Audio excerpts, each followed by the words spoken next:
Mas eu sei que sempre há uma brecha para lutar, eu sempre encontro uma brecha para lutar onde eu esteja. Nosso entrevistado no ICL é um nome da história política do Brasil É moderno. verdade, Aliás, porque o Brasil é um país desigual, o Brasil é um país de pobreza, um Brasil de concentração de renda brutal.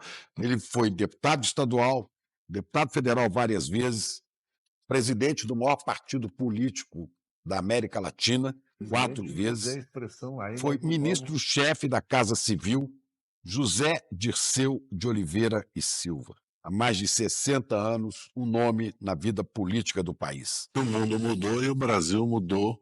Condenado duas vezes, foi preso, foi solto e hoje está livre, Eu livre cheguei para na voltar à faculdade com uma atividade expectativa tão política com grande, tinha uma toda decepção energia. tão grande. Um personagem com muita história, muito conhecimento, para nos ajudar a pensar A maior o Brasil de responsável pelo hoje e golpe é para onde a gente caminha. nós temos que convencer o país que ele precisa cuidar de si mesmo e rápido.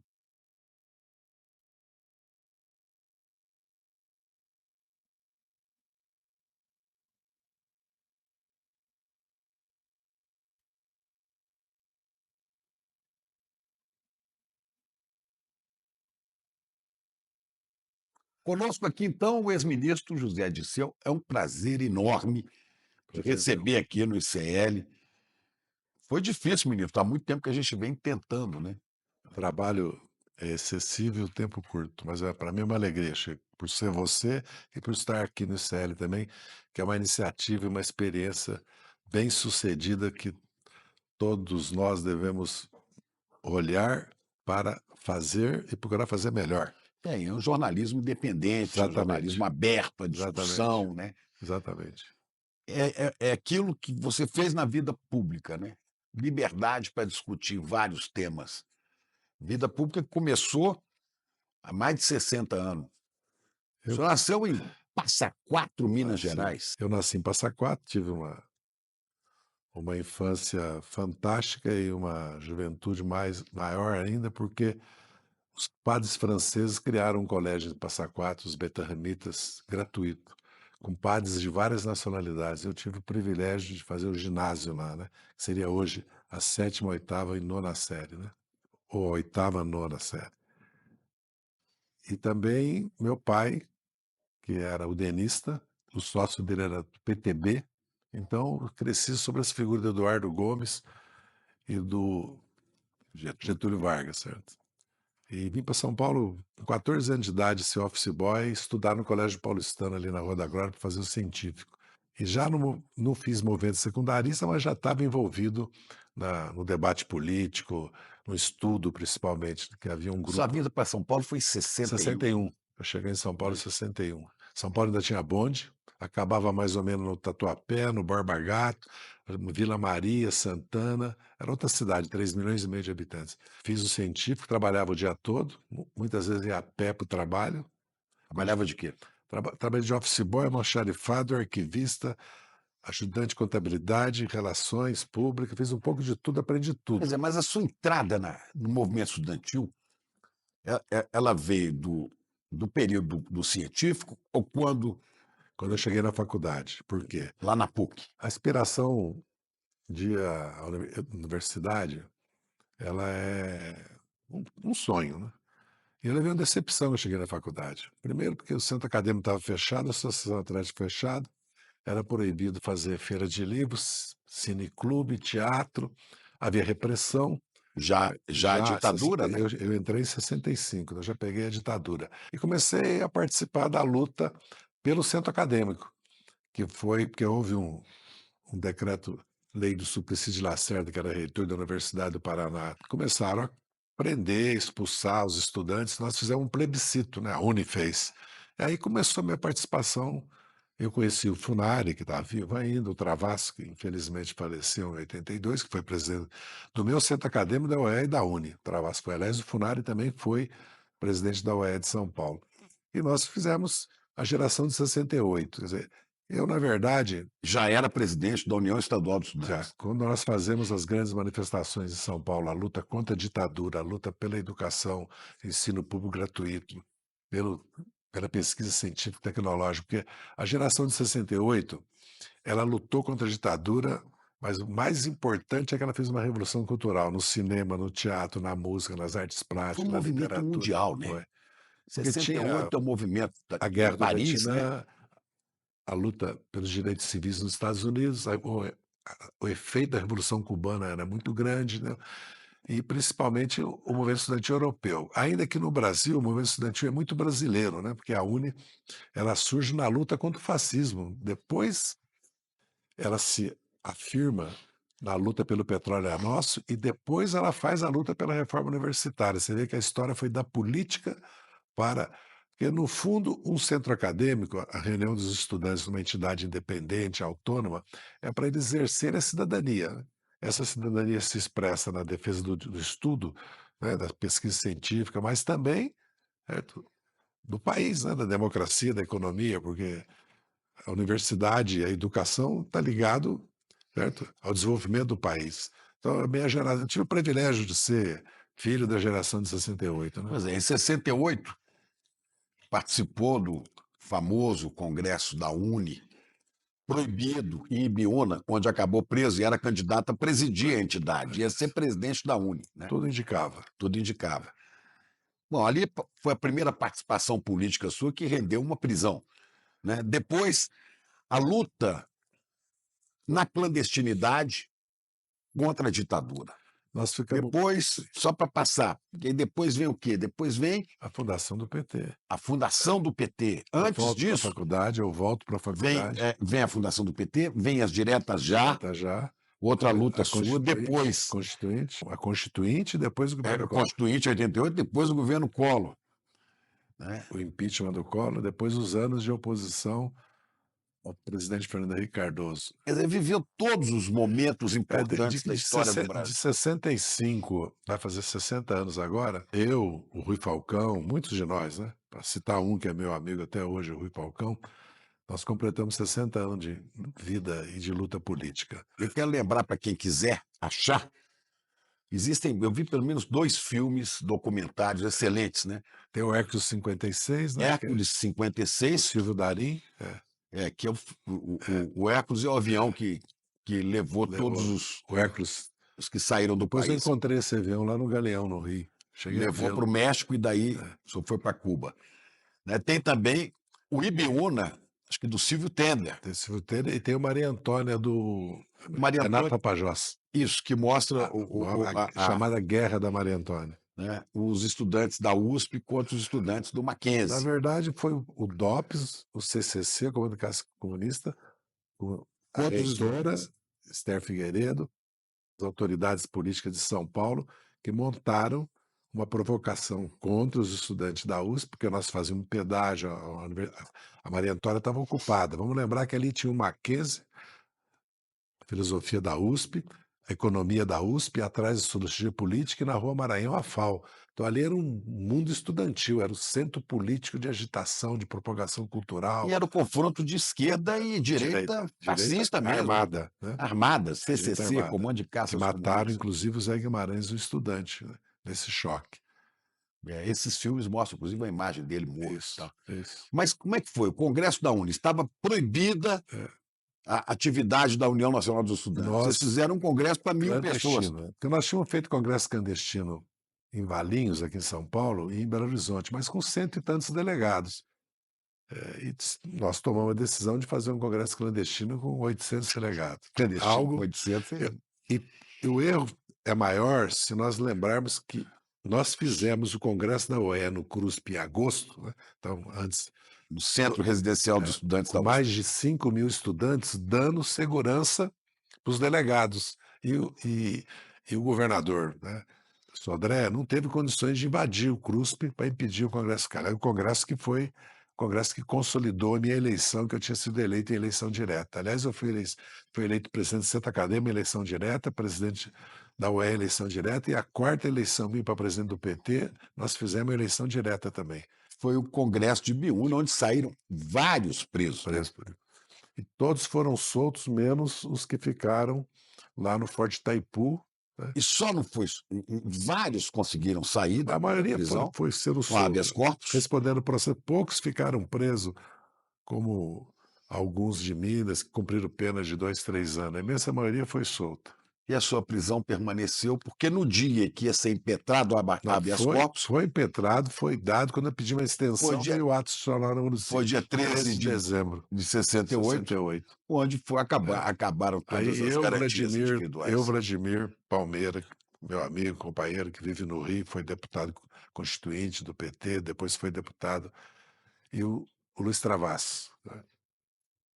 Ficamos presos juntos lá, ficamos só os 3, depois fomos para a delegacia aqui em São Paulo, né, depois não, fomos para o 2º BC em São Vicente, depois a delegacia em São Paulo, depois para o 5º Regimento de Infantaria em Quitaúna, da onde o Lamarca tinha fugido. Você imagina o que que nós passamos lá. Isso ficaram presos Ficamos presos durante 11 meses, 11 até o meses. sequestro do embaixador e a troca. Aí 7 de houve o setembro. sequestro do embaixador dos Charles Estados Elbert. Unidos, Charles Elbert, no Rio de Janeiro, e foi feita uma troca. Foi ter uma troca O por 15 embaixador presos. por 15 presos políticos. Podia ter pedido 100 que eles davam. Bom, e aí a sua saída foi para o México e Depois do para México Cuba. para Cuba. Para Cuba. E eu, com final de 70, começo de 71, eu já estava no Brasil, lutando contra a ditadura, Clandestinamente, clandestinamente, em Pernambuco e em São Paulo.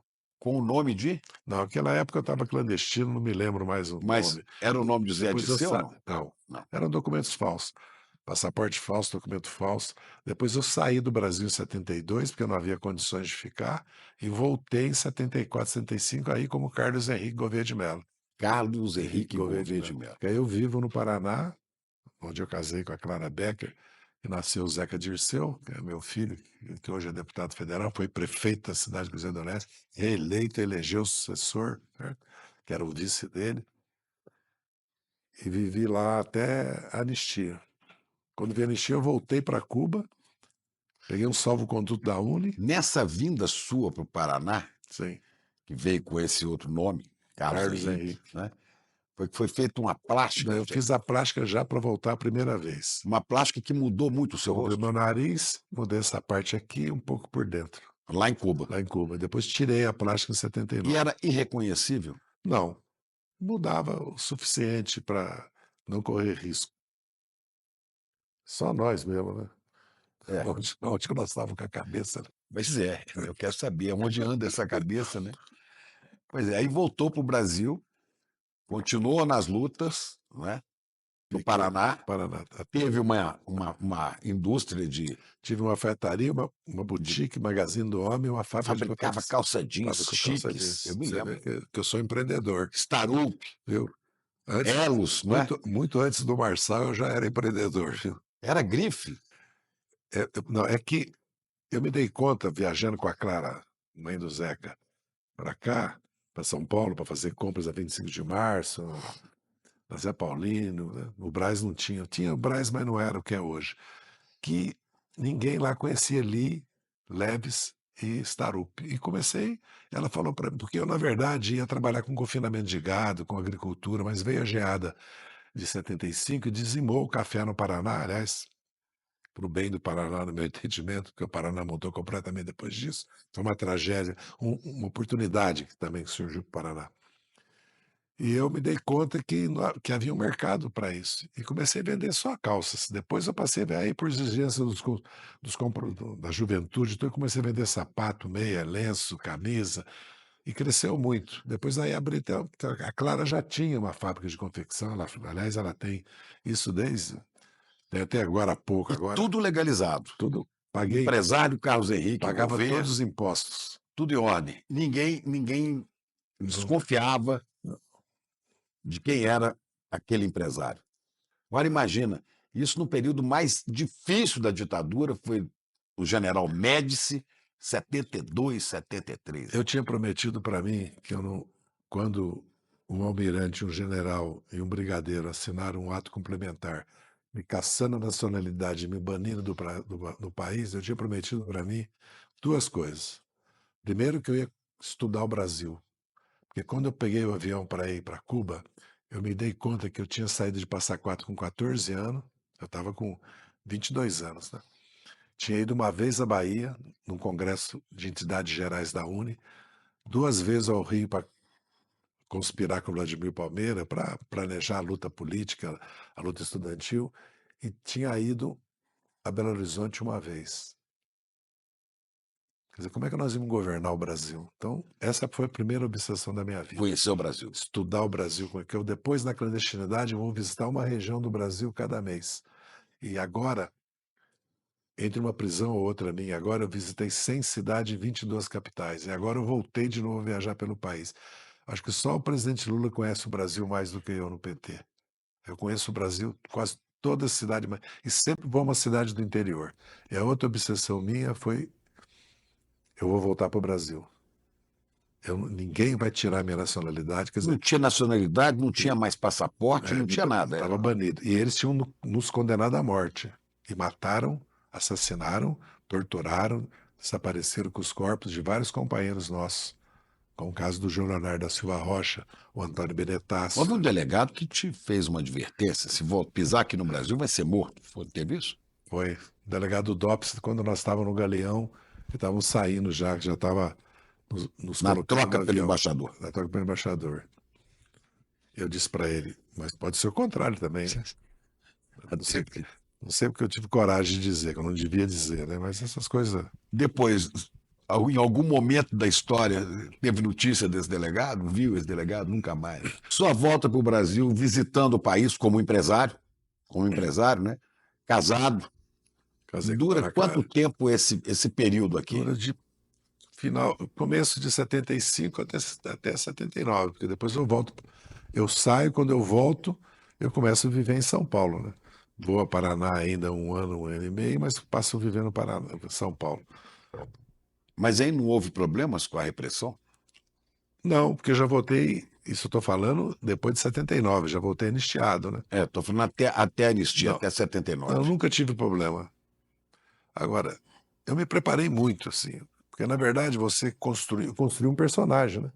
Eu tinha uma Pois é história. difícil isso, né? Eu estudei a cidade de Guaratinguetá, porque a Cida Horta, né, que foi esposa do Luiz Eduardo Greyhaugen, irmã do Celso Horta, que é um jornalista, ela estava em Cuba. Então eu estudei com ela a cidade como se fosse a minha cidade. Essa é a primeira Poder questão. entrar na sua cabeça que você era um paulista de Guaratinguetá. Segundo, modo de andar, modo de falar, além da plástica. Certo? E estudei também o meu passaporte argentino. Estudei a província de Misiones, estudei Buenos Aires, o bairro que eu morei, a escola, o bar, restaurante, pessoas, tudo. Você constrói, é como for um personagem de um filme. Porque se alguém te pegasse, você sabe tudo. Bem, o risco sempre existe, porque tudo isso pode, por um incidente, certo? Pode-se dizer que o imponderável, né? E o imprevisto sempre pode levar. Isso é um risco que você sempre corre, mas eu, felizmente, ao contrário de outros companheiros, tive, não tive esse. Tive uma vez, porque passou um coronel em Cruzeiro do Oeste e perguntou para o prefeito quem No era Paraná. eu. Onde eu morava, Cruzeiro do Oeste, onde meu filho foi prefeito. E a Clara vive até hoje. Aliás, falei com ela hoje várias vezes. O prefeito perguntou para o prefeito: você conhece esse rapaz que está aí e tudo, que está. Ele falou: não, mas quem conhece ele é a Clara, que está namorando com ele, amiga nossa, pessoa de confiança, tudo. Aí ele foi perguntar para a Clara se ela conhecia minha família. Eu estava desconfiado. E ela, por intuição, disse que conhecia. Ela não conhecia. Me salvou a vida. Aliás, ela não sabia exatamente Não, quem era o Zé não. Dirceu. Ela só soube depois da anistia, quando eu contei para Olha ela. que loucura, né? Você veio para o Brasil, se casou com a Clara. Quem casou com a Clara foi o Carlos Henrique Gouveia. Gouveia De Mello. de Mello. Igual o Collor, de Mello. Casou-se com a Clara, teve filho com a Clara, e a Clara só descobriu que o seu Não, nome era Zé quando eu Dirceu e a sua contei para ela. história, quando contou para ela em 79. 79, depois da anistia. Um choque, né? Acho que é o momento mais difícil da minha vida. Imagina. Eu fiz tudo isso porque jamais aceitei a ditadura. Pois é, a sua luta é uma luta permanente contra o autoritarismo, né? Eu não aceitei, né? Fui estudar na PUC, terminar meu curso de Direito, fui trabalhar como auxiliar administrativo. Você vê que eu comecei a minha vida várias vezes. É a quarta vez que eu recomeço a minha vida agora. Quarta vez. E ganhava 3 salários mínimos, estudei, me formei, passei a ser assessor parlamentar, mas aí eu fui um dos fundadores do PT, dos 111 fundadores do PT. Eu já estava no PT, já tinha sido secretário de formação política, já era secretário-geral do PT de São Paulo. E aí fui eleito deputado em 86. Já tinha participado da campanha Deputado da direta estadual e estadual, depois deputado em federal. 90 Mas federal. só uma coisa, voltando aí ao empresário, que você foi, o Carlos Henrique, você estava no Brasil como empresário, você não encontrava mais ninguém que Não, você tinha não, conhecido, nem da sua família, não, nem nada, ninguém? nada, sério. Ninguém sabia Eu onde só você estava? voltei a fazê-lo quando as condições começaram a mudar. Aliás, quando surgiu, Mas os seus parentes, seus pais, seus amigos achavam que você estava em Cuba? ou que eu estava em Cuba ou que eu tinha morrido. Porque a única notícia que eu dei foi logo quando eu cheguei em Cuba, que eu mandei uma carta para o meu cunhado, que é o Flamariel Morse, que era um jornalista Uhum. em Brasília conhecido, tá? Casado com a minha irmã Neide, que eu mandei um bilhete. Foi a última notícia que tiveram de mim. A regra número um da clandestinidade é jamais entrar em contato com a família. Jamais, nem com amigos. É morte segura. Seus pais eram vivos? Meu pai viveu até 98 e a minha mãe viveu até 2017. Os dois achando que você tinha morrido. Eu reencontrei com eles, tem a foto aí do meu reencontro com eles. Tá Foi quando? passando aí. Em 79, dia 19 de dezembro de 79, quando eu desci no aeroporto de Congonhas. Eu saí clandestino por Congonhas para Lima, com passaporte falso. Em Lima, os cubanos me deram cobertura, eu fui para Panamá. O avião quase caiu, aliás, um DC-10 daquele estava soltando as turbinas, lembra? Podia ter morrido lá. Aí fui para Cuba, tirei a plástica, né? Aí eu voltei para o Brasil. E como é que foi esse reencontro com seus pais depois de 9 anos, né? 8 anos. Bem, é desses momentos na vida que você pensa, eu jamais imaginava que eu ia poder reencontrá-lo naquelas Lá em condições, né. Passa Quatro? Não, porque no aeroporto de Congonhas, eles Como é que vieram me foi isso? esperar, dia 19 de outubro. Depois aí passei também a ter vida normal com eles. Eu sou muito passaquatrense, sou muito mineiro, inclusive preservo a casa da minha mãe lá em Passa Quatro, e passei a ter vida com a família, eu sou muito família, passei a ter vida com a família, com meus irmãos, com as minhas irmãs e com Passa Quatro. É lógico que eu ia lá uma, duas vezes por ano, mas a minha mãe sempre e meus pais sempre vinham para cá. Qual foi a reação dela quando te viu inteiro? A foto expressa tudo, tá aí a foto, daqui a pouco ela aparece aí. É. Dona Olga Guedes Silva. Morreu com 97 anos, lúcida. Viveu uma bela vida. A sua liberdade de circulação vem com a anistia, Com anistia. né? Já em 79. Aí eu passo a ser um brasileiro, trabalhar para pagar E a as contas. fundação do PT? Eu participo da fundação do PT. O Paulo Vanucci e o Frei Beto me levam para conhecer o Lula. Eu já, quando eu cheguei, eu estava já com. Porque eu estava no Brasil, né? Então eu acompanhei tudo que aconteceu, né? Acompanhava lendo É, jornais, mas não ia nos lugares, né? Não, mas já em 77, 78 eu já voltei, eu comecei a vir a São Paulo fazer encontros, certo? 78, 79. Recontatar os companheiros que tinham sido da LN, do movimento estudantil comigo, certo? Então eu já tinha, eu estava acompanhando tudo que acontecia no país, então a questão do PT para mim era uma coisa natural. Eu tinha uma preocupação, porque o MDB tinha sido uma frente bem, uma vitoriosa, né? Porque vamos lembrar, O MDB venceu em 66, era, governador do Rio e não, Minas. mas vamos lembrar um pouco da história do Brasil, que é importante. Primeiro, que a direita brasileira nunca ganhou eleição. Ela sempre tentou dar golpe. Em 50, dizendo que tinha que ter maioria absoluta, que não estava na Constituição. Em 55, deram o golpe, o Lott deu um contragolpe. Note o general Marechal. Marechal, que ganhou até a espada da legalidade do JK. Né? Em 61, o Brizola fez a resistência e derrotou o golpe. Em 64 eles conseguiram. Em 65 eles perderam a eleição em Minas e no Rio. Depois de impugnar várias candidaturas vitoriosas, inventaram o domicílio eleitoral, que não existia no Brasil, e inegibilidade, que não existia também, para impedir candidato à oposição. Aí eles proíbem a eleição, reprimem, censuram a imprensa, né? É isso que eles fizeram. Em 1965, acho que são número 2, extingue os 66. partidos, e o movimento estudantil, a luta popular, as greves operárias e a resistência armada põem a ditadura na parede, eles fazem o ato institucional número 5. E ganham a eleição de 70, apesar que o voto nulo e branco e abstenção foi altíssimo. Em 74, Eles perdem no Brasil em inteiro. 74, o povo vota no MDB espontaneamente, faz 16 de 21 senador e 44% da Câmara. E nunca mais a ditadura ganhou eleição.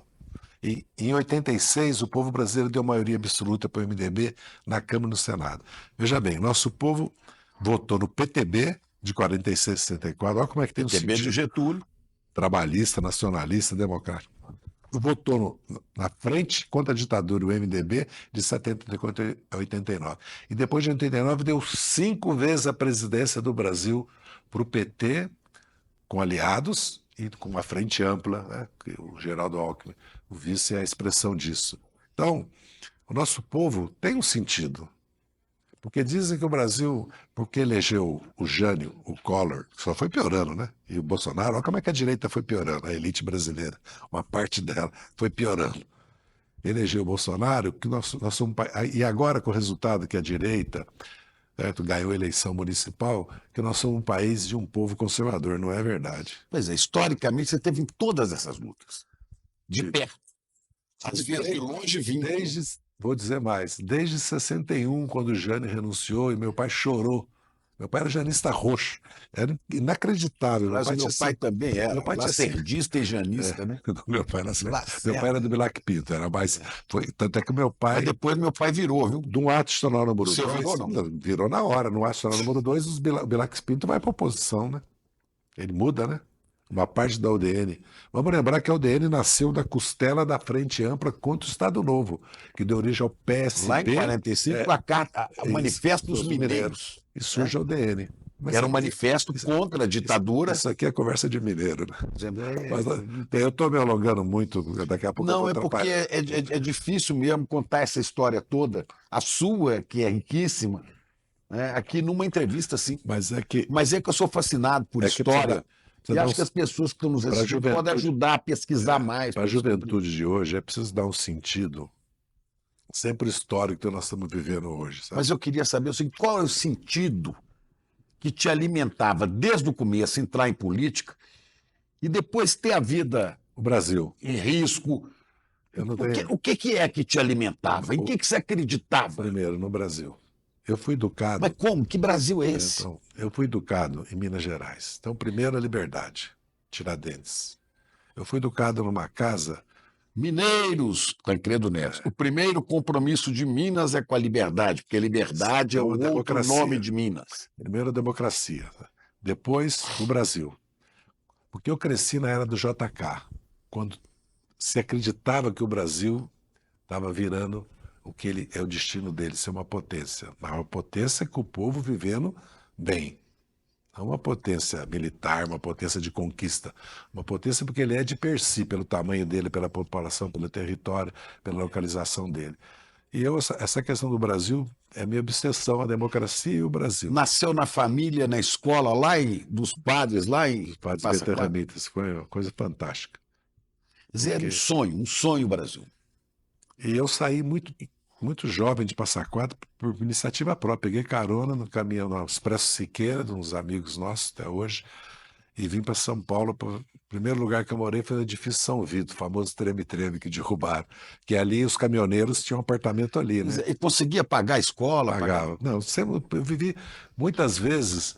Eu fui a pé para o trabalho e a pé para a escola. Fazia conta e não conseguia pagar para almoçar e jantar. E sempre com esse sonho político, esse sonho de Brasil na cabeça. Eu sempre.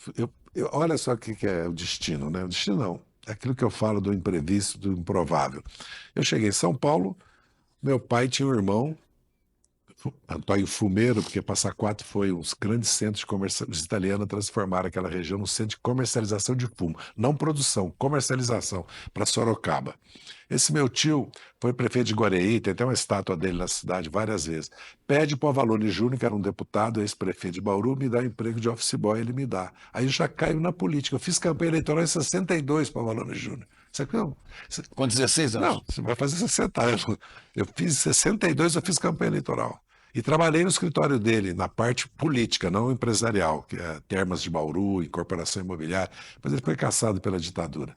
Trabalhei lá até sair, porque eu pedi para ser registrado, não queria me registrar, eu resolvi sair. A vida acabou também, né, um previsto, me dando condições de viver a política, né? E no Colégio Paulistano tinha um grupo e na pensão que eu morava do Abelardo, tinha um grupo que estudava marxismo, estudava história, tudo, e eu me entrosei. Não fiz luta estudantil porque eu trabalhava o dia inteirinho e estudava à noite. E não tinha dinheiro nem para pagar as contas no final do mês.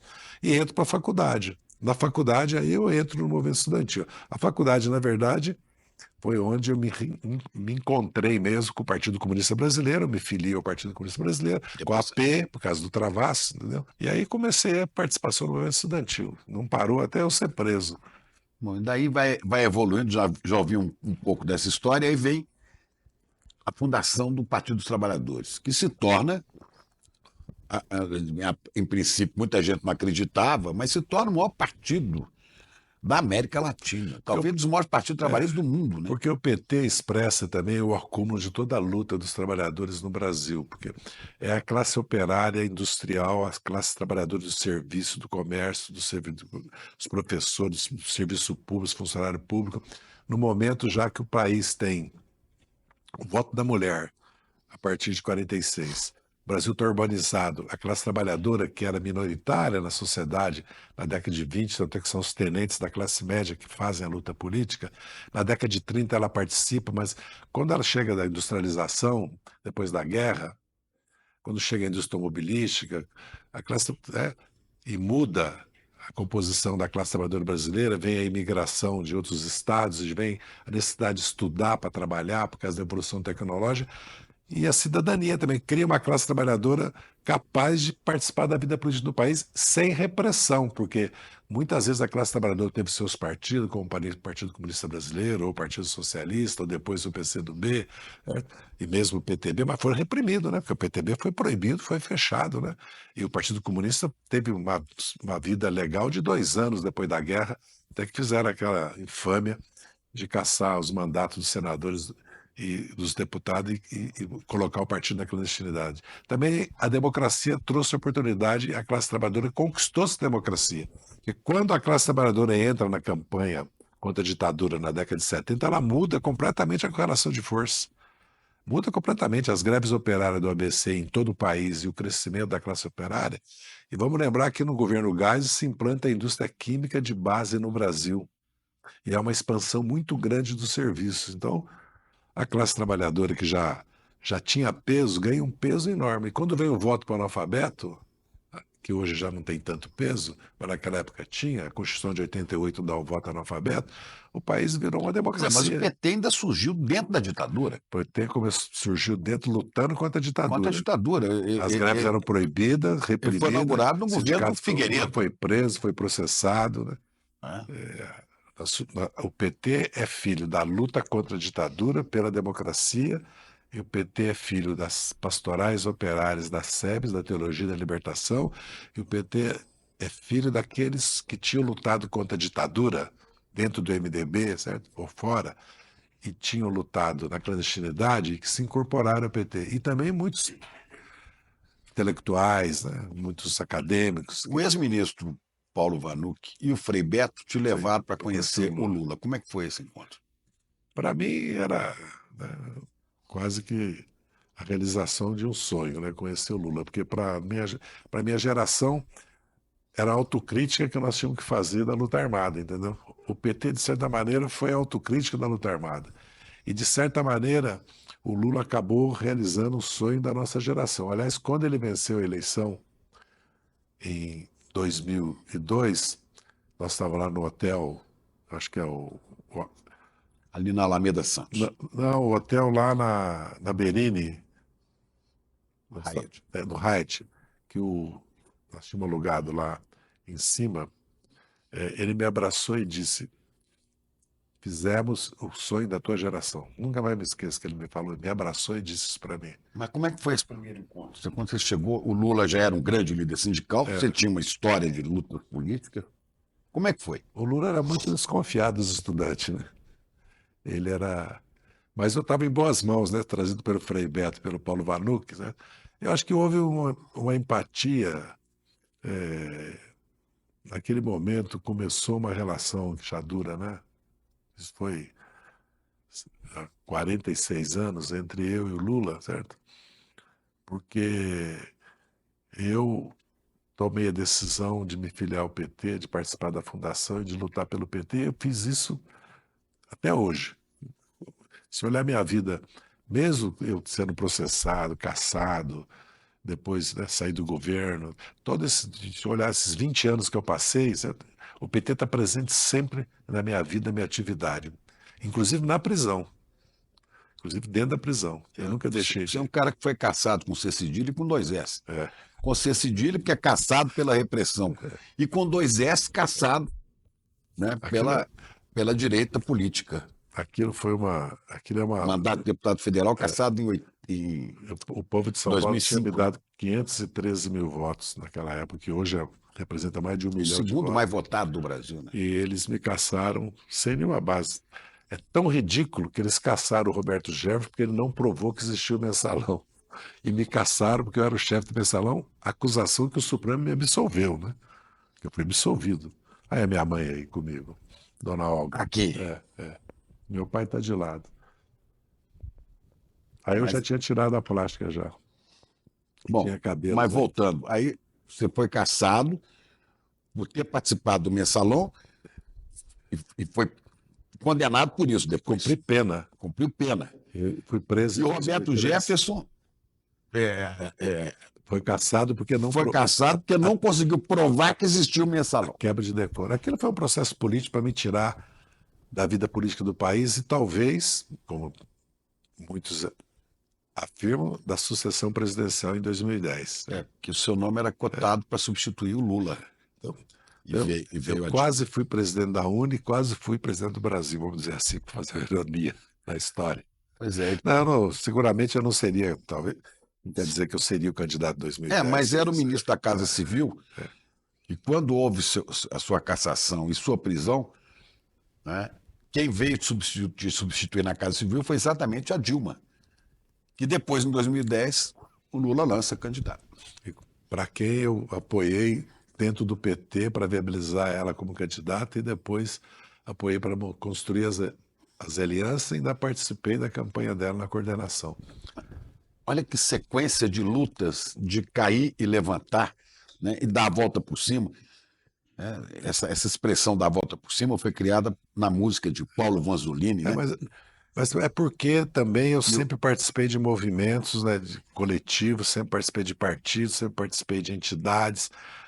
Quer dizer, a sobrevida não é tanto uma questão assim, de valor individual, certo? Também, Lógico, né? sempre também, mas no caso aí é porque existia o PT, porque existia a CUT, Movimento Sem Terra, Mas existia a luta pela democracia, entendeu? Então, o professor Paulo Vanzolini dizia o seguinte: todo mundo gosta de falar, dê a volta por cima, dê a volta por cima. Vou dar a volta por cima. Ele falou, não é assim não, Chico. A frase mais importante que eu fiz nessa música não é sacode a poeira da volta por cima. É antes, reconhece a queda e não desanima. Ele falou, é isso. Poucos reconhecem a queda e não desanimam. Muitos querem dar a volta por cima e acabam não dando.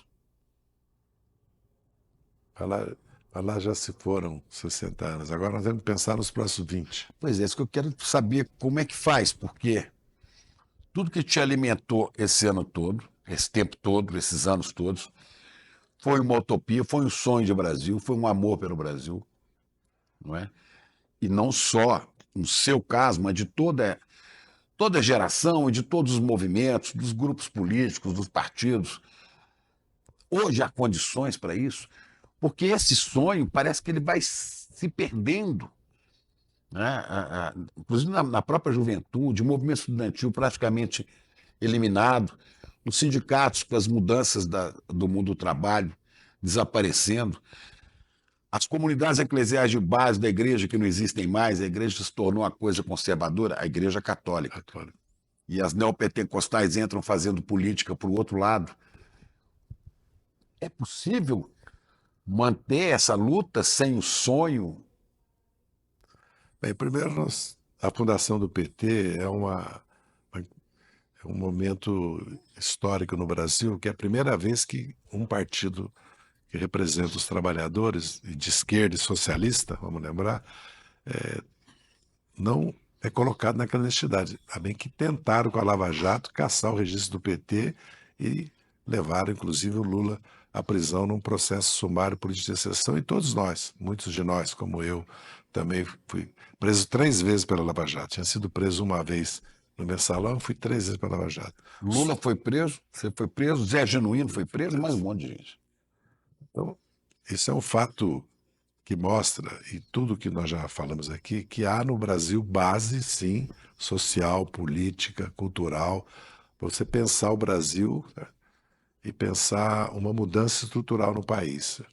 Lógico que o mundo de hoje, comparado com 2002, é outro mundo, mas é um mundo também, apesar que choque, está em choque porque surgiu a China, a Índia, a Rússia, o Irã, a Turquia, porque senão seria o Império Romano, a paz romana, né? A paz americana, né? E vamos lembrar que os Estados Unidos, desde 2001, fez a guerra no Afeganistão, no Iraque, na Líbia, na Síria, entendeu? E agora, de certa maneira, pela mão da OTAN, está fazendo a guerra na Ucrânia, e pela mão de Israel está O fazendo massacre em Gaza. o massacre em Gaza. Então é um mundo agora do Trump, mas também é um mundo, né, que a China realizou em menos de 100 anos, certo?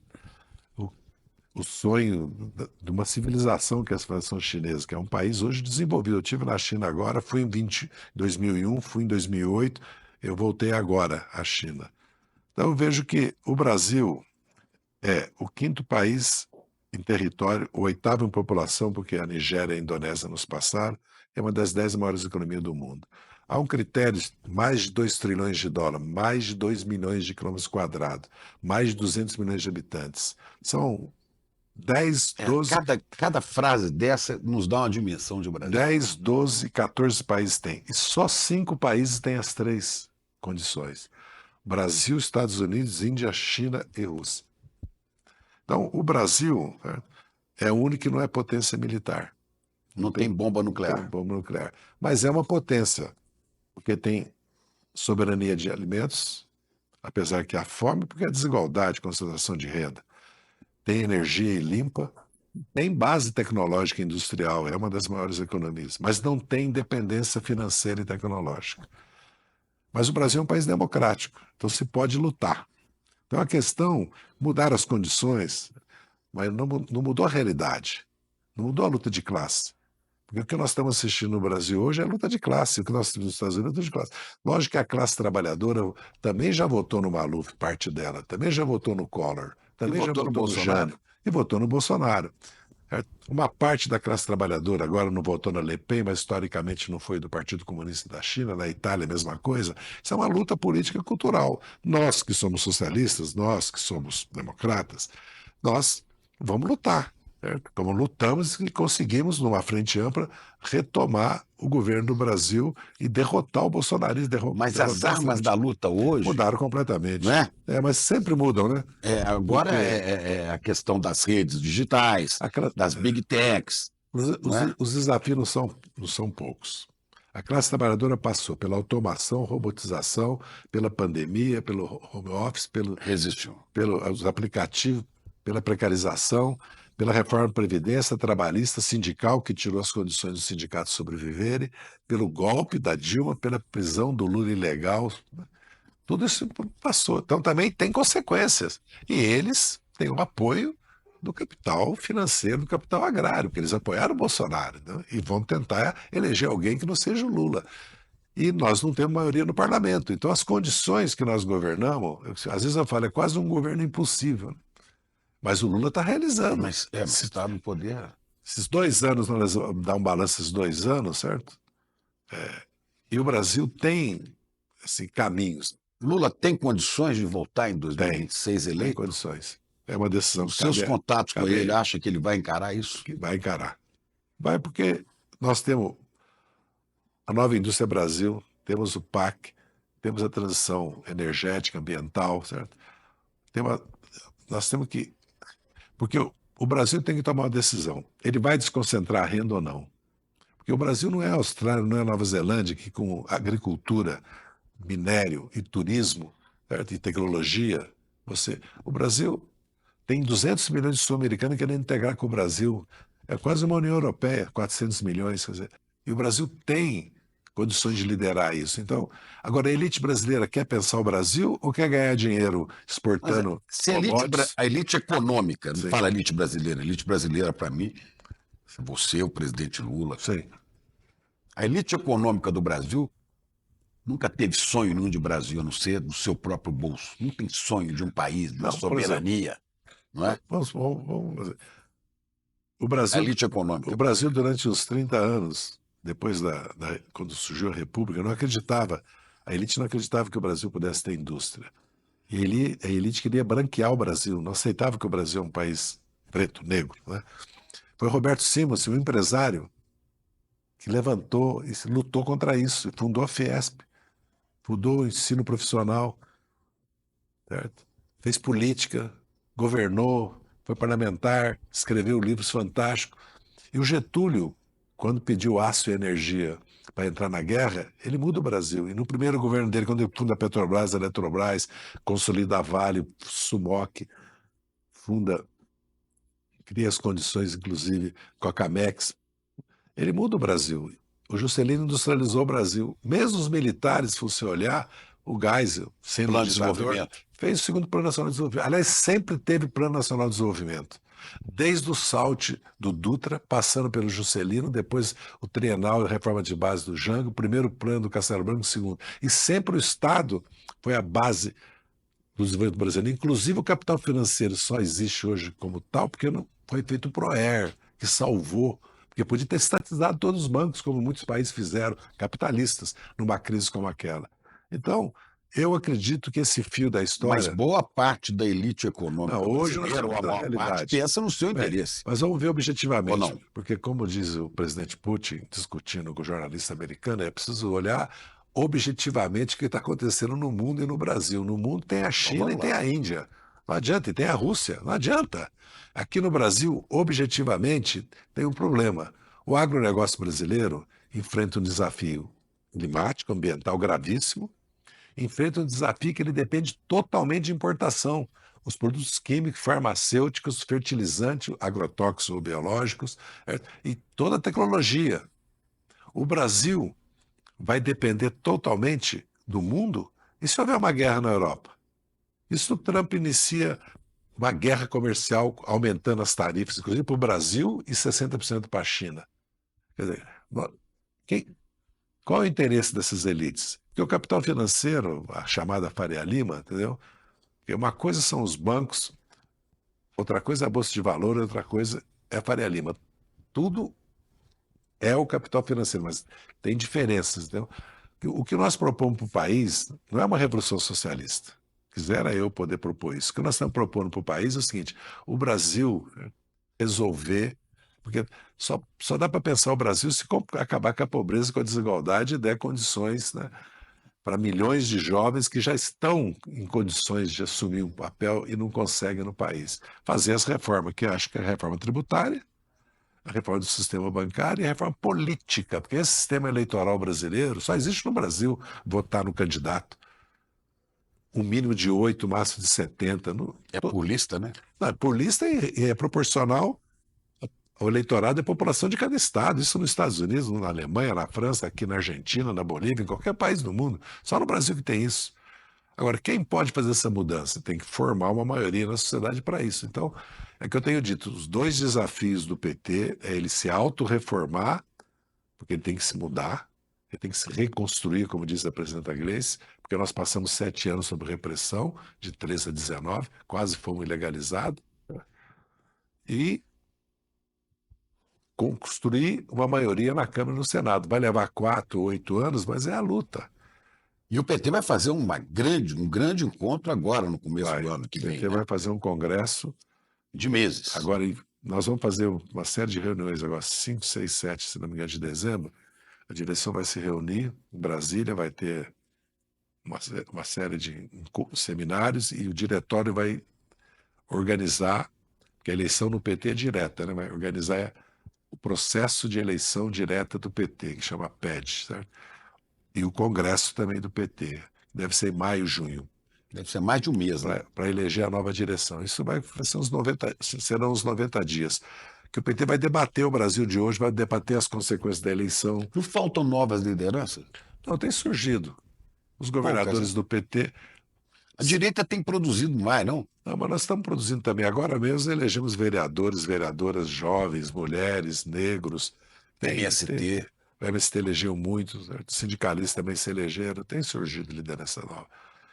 E nós temos, evidentemente, o PT está com 44 anos, né? Isso tem um acúmulo também de experiência, tem um acúmulo político também, tem experiência, né? Porque pelo que nós passamos entre 13 e 19, né?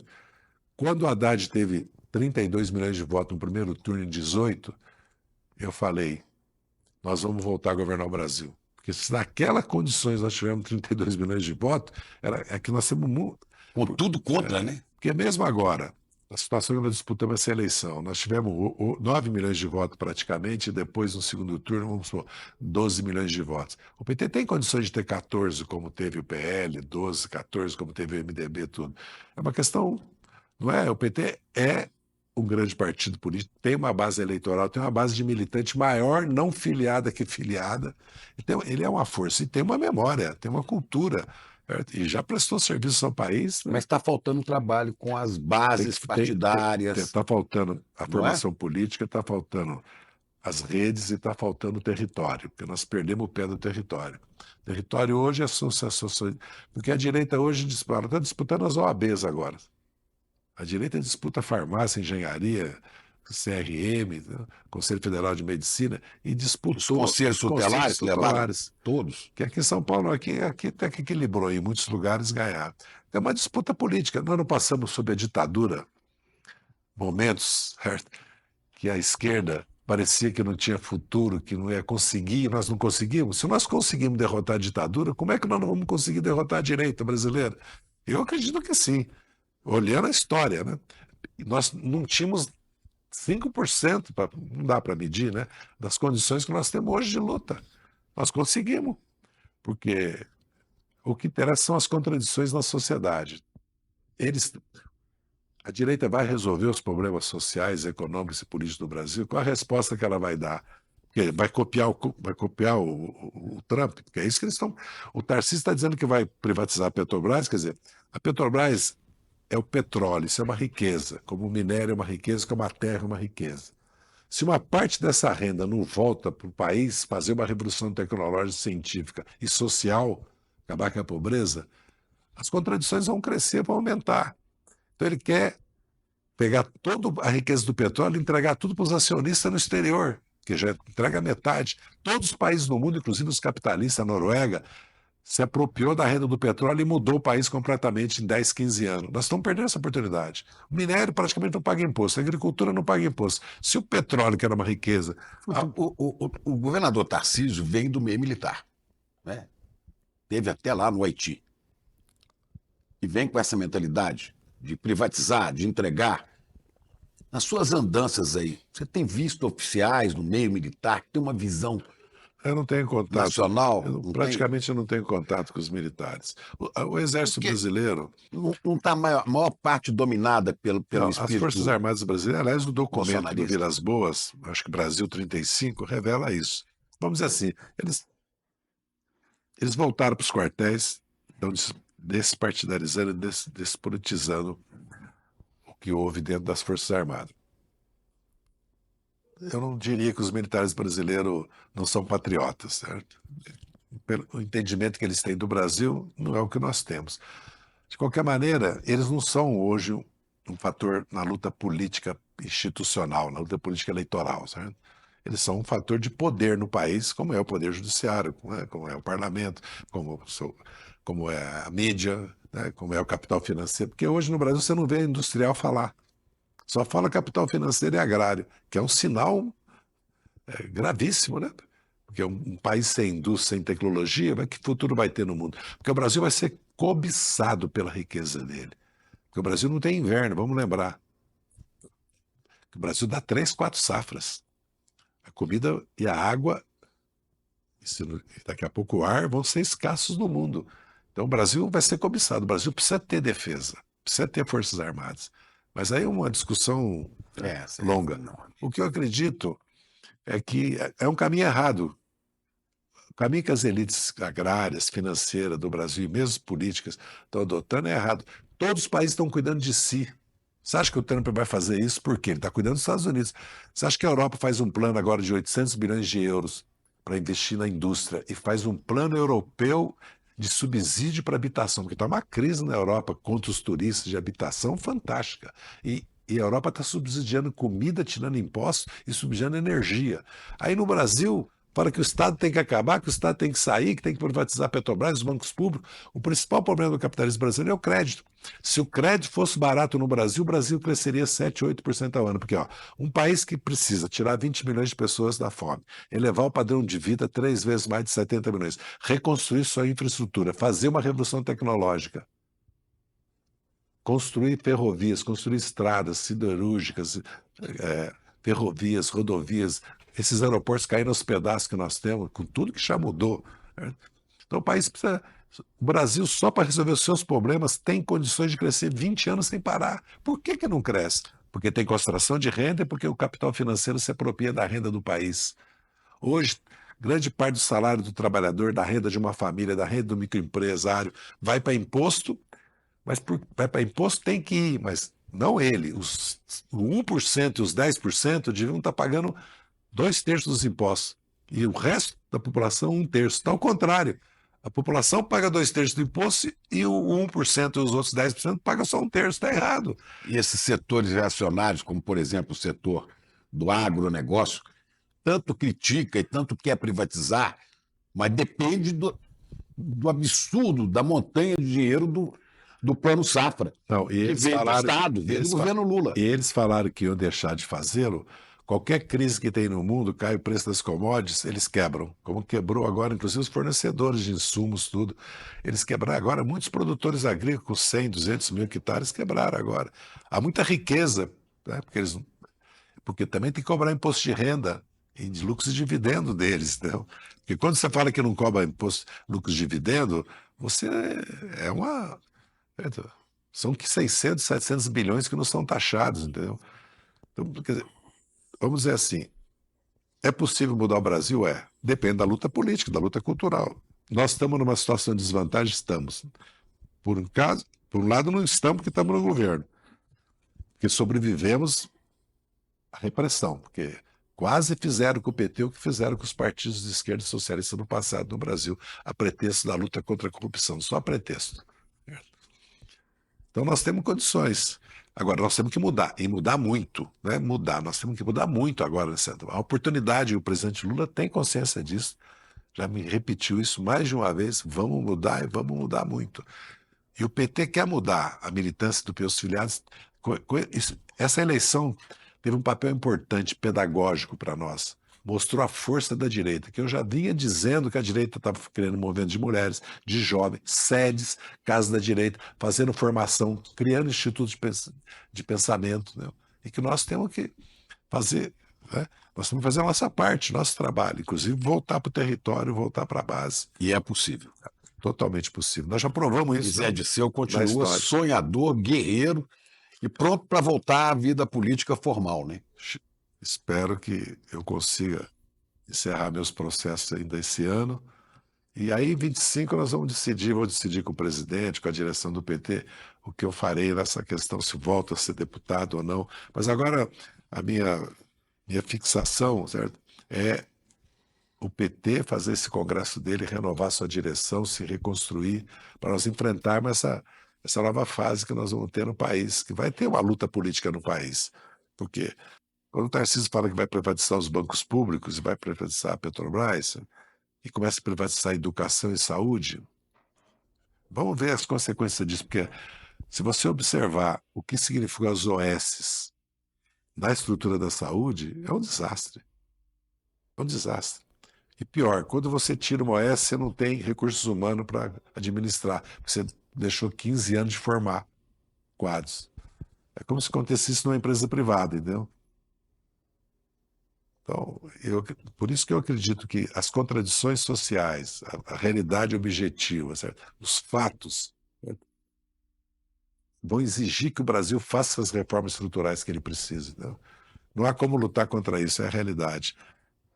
Aliás, a experiência do governo Bolsonaro devia ensinar para a maioria dos brasileiros, certo? O que é a direita brasileira, né? E já tivemos o Collor, já tivemos o Jânio. Essa foi a experiência. Porque os outros governos, como o do Itamar, do Fernando Henrique, foram governos, vamos dizer assim, de centro-direita, né? Que tinham, inclusive, setores progressistas. Tanto o Itamar era um defensor de muitas bandeiras que são de esquerda, entendeu? E o próprio Fernando Henrique Cardoso governou, que fez um governo, certo? Vamos dizer assim, que não completou o ciclo, né, neoliberal, vamos dizer assim, né? Porque veio a vitória do Lula. E a tentativa do Temer e do Bolsonaro é de cortar aquele fio da história que eu falei, que nós não conseguimos fazê-lo como o Getúlio fez, né? O próprio Juscelino, pelas condições que nós estamos vivendo, mas nós criamos as bases para isso. Eu acho que elas estão criadas.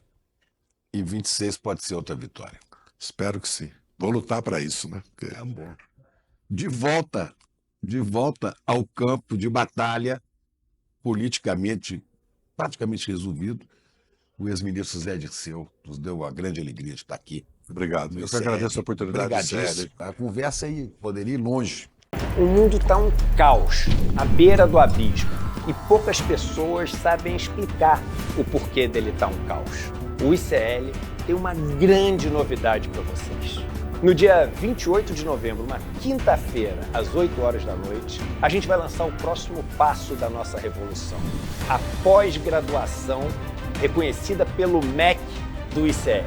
Uma parceria com a FESP, uma das maiores escolas do país, onde estudaram Florestan Fernandes, Darcy Ribeiro, Sérgio Buarque de Holanda e tantos outros nomes. Para você saber quais cursos serão oferecidos, as condições e os professores que irão ensinar as matérias, o encontro é no dia 28 de novembro.